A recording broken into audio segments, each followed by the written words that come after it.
Shpesh keni dëgjuar të flitet për karmën, por ndonjëherë nuk e keni ditur kuptimin e saj të vërtetë. Do pyesni çfarë vlere kanë dëshirat tuaja në këtë pafundësi rrjetesh force që ju rrethojnë dhe se çfarë impulsesh mund të ndikojë vullnetin tuaj në burgun e atij pushtetit suprem që kontrollon ferret e kozmosit. Sigurisht, një forcë e madhe misterioze peshon mbi të gjitha të papriturat, mbi të gjitha qeniet jetësore dhe jo jetësore, dhe njeriu që duhet të përballojë këto efekte quhet karma. Por çfarë është në realitet kjo forcë? Një forcë gjithmonë në veprim, e pranishme kudo me të gjitha ligjet e saj, të cilave askush nuk mund t'ju bëjë bisht. Kush e rregullon këtë lëvizje karmike? Karma përfaqëson atë që do të ndodhë në kohë, në hapësirën e ngjarjeve të cikleve që shkojnë drejt infinitit, nga atomi, njeriu e tek universi.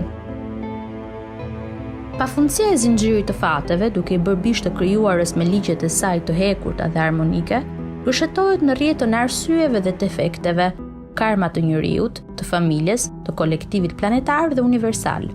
Çdo njeri gjatë ekzistencës së tij krijon me veprimet e tij motive karmike. Kështu ai kthehet si baza kryesore e fatit të ardhshëm, që do të jetë rezultati, efekti dhe kompleksiteti të gjitha veprimeve dhe i mendimeve të tij, sepse nuk ekzistojnë dënimet ose çmimet, por vetëm pasojat e veprimeve, dhe kjo e vërtet është rregulli që duhet të shpjegojë konceptin e karmës.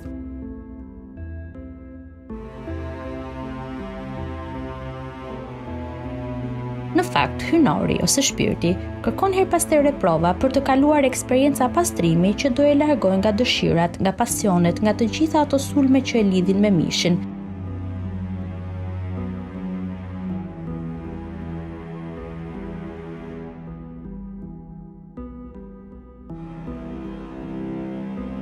Në qoftë se mendjemastësia, zilia, krenaria, vetdashuria, egoizmi, zemërimi, cinizmi kanë qenë motivet kryesore të qëndrimit të tij akoma në material, është e qartë që ai duhet i fitojë me një praktikë të thjeshtë tolerance, modestie, thjeshtësie, pastërtie, dashurie dhe largpamësie. Por hynori nuk mund t'i kalojë kaq thjesht këto, por ai do të duhet i dëshirojë. Kjo do ishte një fitore e ndërgjegjshme në të gjitha fushat dhe mbi të gjitha do të jetë në kontroll të plotë të ndjenjave.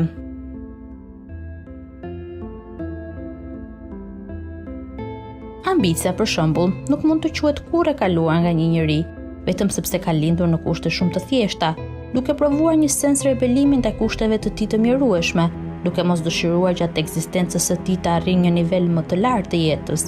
Por kjo do të fitohej në kushtet e një çmimi ose të një gjykatësi, të një njeriu të zakonshëm ose të një studiusi, të një artisti ose të një ushtari, të një të pasturi ose të një të varfëri, të një aktori ose të një prifti. Domethënë, për të gjitha aspektet e personalitetit të njeriut, të cilat e mbajnë të lidhur me kërkesat e tyre materiale. Folum për ambicien, por cilat janë degët e saj, të pafundme, po efektet e saj, edhe ato të pafundme. Për të fituar kundër ambicjes nuk mjafton një jetë. Çfarë duhet të bëjë njeriu për të kaluar me një jetë të vetme, të gjithë pjesën tjetër të veseve dhe mangësive që janë në të? E vetmja mënyrë që mund të na jap mundësinë të ngjitemi shkallës, që për në tokë, si për të gjithë universin, ka qenë nevojshme kalimi i provave. Të nxehtët e frikshëm dhe të ftohtë e tmerrshëm, shpërthimet vulkanike dhe tërmetet, shfaqjet e figurave monstruoze jetësore dhe kataklizmat kanë ndikuar për t'i bërë më pak gentil format dhe aspektet. Duhet të kërkohet arsyeja e këtyre transformimeve të vazhdueshme që fillon nga ajo jetësore deri në format e para jetësore.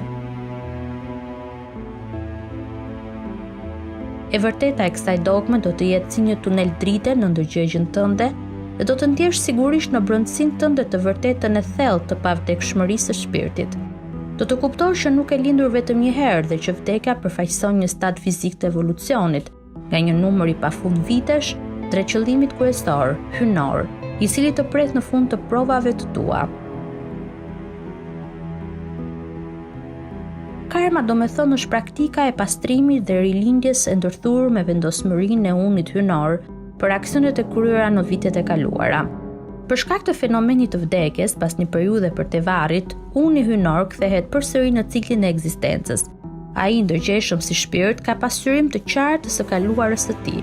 Rishikon gabimet, vestet e tij dhe në bazë të gjithë këtyre do që e ardhmja e tij të kalojë në të gjitha provat që ka akoma për të kaluar, duke kaluar të njëjtat vuajtje që u ka krijuar të tjerëve.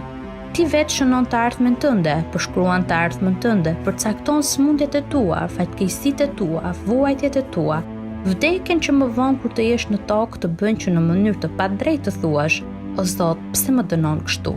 Kjo është karma, edhe pse ajo të imponon një fat njerëzor, një dritë shkëlqen në çdo gjë të hidhur, duhet vetëm të dish ta ndjekësh.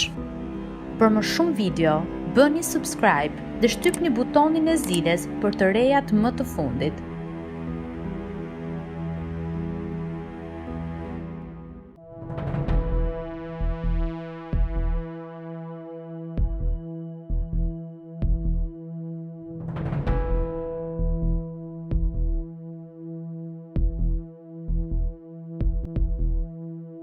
Më 1921, Paul Amadeus Dienak, një mësues zviceran austriak me probleme shëndetësore, ra në një gjendje kome që zgjati për një vit. Gjatë kësaj kohe vetëdia e tij u thoi në të ardhmen dhe hyn në trupin e një njeriu tjetër, i cili jeton në vitet 3906 pas Krishtit. Këtu janë parashikimet e asaj që do të ndodhë në tokë në mijëvjeçaret e ardhshëm. Në libër autori tregon se njerëzit e së ardhmes e kuptuan plotësisht situatën e veçantë mjekësore të Dienak, të cilën ata e quanin rrëshqitje vetëdijshme, dhe ata i thanë Dienak sa më shumë gjëra që mundën në lidhje me ngjarjet historike që ndodhur midis shekullit 21 dhe shekullit 39.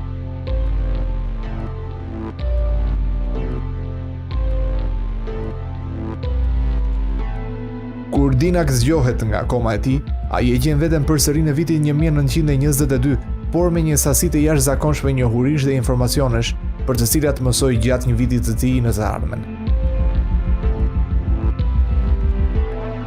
Duke ditur që ai nuk ka shumë kohë, Dienak vendos të shkruajë një ditar, duke regjistruar gjithçka që mund të mbante mend nga përvoja e tij e mahniqme. Çuditërisht, Paul Dienak nuk ishte një autor, poet ose shkrimtar profesionist. Përkundrazi, ai ishte një njerëz zakonshëm që mbante një ditar, asnjëherë me shpresën që ajo të botohej dhe të njihej siç është bërë. Këto janë parashikimet e Paul Dienak për të ardhmen e njerëzimit.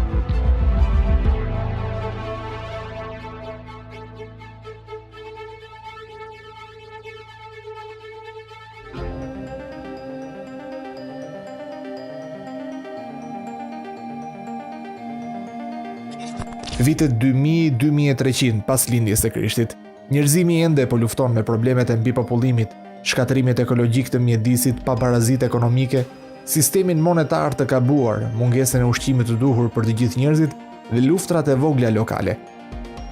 Njerëzit po jetojnë në këtë garë të ngutshme për mbijetesë financiare atomike, pa kohë për të kërkuar zhvillimin e tyre të brendshëm dhe shpirtëror. Në vitin 2204 pas Krishtit është përfunduar një kolonizim i madh i planetit Mars prej 20 milion njerëzish.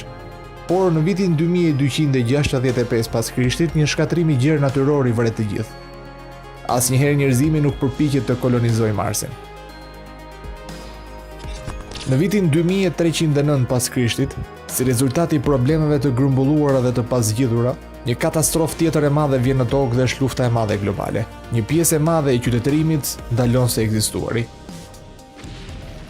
Shkatrimi godet si një zhdukje, pothuajse kryesisht të racave të verdha dhe të zeza. Në vitin 2396 pas Krishtit, një ndryshim i madh çon në krijimin përfundimtar të një parlamenti global në tokë të Bashkimit Global të Kombeve ose Shteteve. Por ky parlament global, megjithëse zgjidhet përmes votimit nga kombet, nuk është nga politikan apo biznesmen, por nga shkencëtar, teknolog dhe figura humanitare. Parat, siç merret me mend, nuk ekzistojnë më.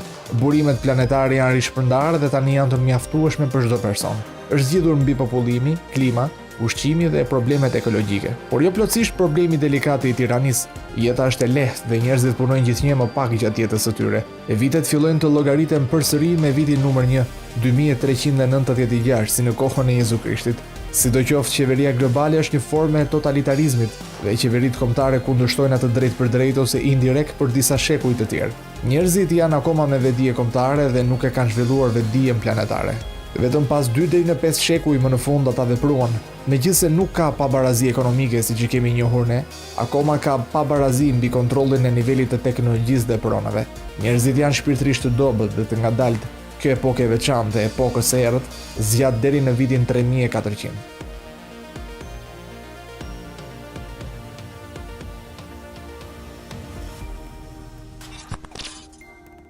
Në vitin 3382 pas Krishtit, një dukuri e jashtëzakonshme ndodh në njerëzim. Njerëzit njëri pas tjetrit fitojnë papritmas një aftësi të re shpirtërore që mund të quhet hipervizion ose hiperintuit. Një qasje drejt për drejt tek drita e madhe shpirtërore ose njohurie drejt për drejt me fuqi krijuese jashtëzakonisht të fuqishme dhe mahnitse është gjithashtu një mutacion i trurit të njeriut.